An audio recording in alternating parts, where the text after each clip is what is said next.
What should I do if my thermostat button is not working? Hey there!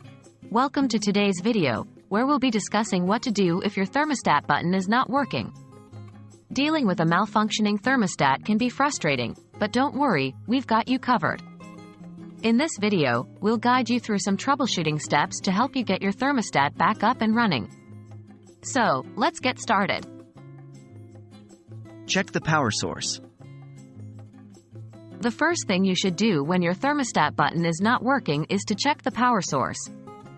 Ensure that your thermostat has a reliable power supply. Thermostats are typically connected to your home's electrical system or powered by batteries. If it's connected to the electrical system, check the circuit breaker to see if it has tripped. In case of battery-powered thermostats, replace the batteries with fresh ones to rule out any power-related issues. Clean the button and check for debris. Sometimes, a non-responsive button could be due to dirt, dust, or debris accumulated on or around it. Gently clean the thermostat button using a soft cloth or a cotton swab dipped in rubbing alcohol. Be careful not to apply excessive pressure or use any harsh cleaning agents that may damage the device. Additionally, check for any debris or obstructions around the button area and clean them out if necessary. Reset or restart the thermostat. If cleaning the button didn't solve the issue, you can try resetting or restarting your thermostat. Depending on the model, you may need to refer to the user manual for specific instructions on how to reset your thermostat. Generally, you can usually find a reset button or an option in the thermostat's menu to perform a reset. If a reset option is not available, you can try powering off the thermostat completely for a few minutes and then turning it back on. This can often help resolve temporary glitches. Check the wiring connections.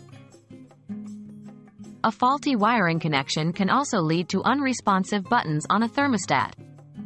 Make sure the wiring connections are secure and properly attached. Turn off the power to your thermostat before attempting any wiring checks. If you're not comfortable working with electrical connections, it's best to call a professional HVAC technician to inspect and fix any wiring issues. Contact customer support or a professional. If you've tried the previous steps and your thermostat button is still not working, it may be time to contact customer support for assistance. They can provide you with further troubleshooting steps or advise you on the best course of action. If your thermostat is still under warranty, they might also help you with a replacement if needed. Alternatively, if you're not comfortable troubleshooting or dealing with technical aspects yourself, reach out to a qualified HVAC technician who can diagnose and resolve the problem for you. That wraps up our video on what to do if your thermostat button is not working. Remember, before diving into any troubleshooting, ensure a reliable power supply and clean the button and surrounding area to rule out simple fixes. If the issue persists, try resetting or restarting your thermostat and check the wiring connections if you're comfortable doing so. Finally, don't hesitate to contact customer support or a professional technician for further assistance. We hope this video has been helpful, and your thermostat will be back to normal in no time. Thanks for watching, and we'll see you in the next video.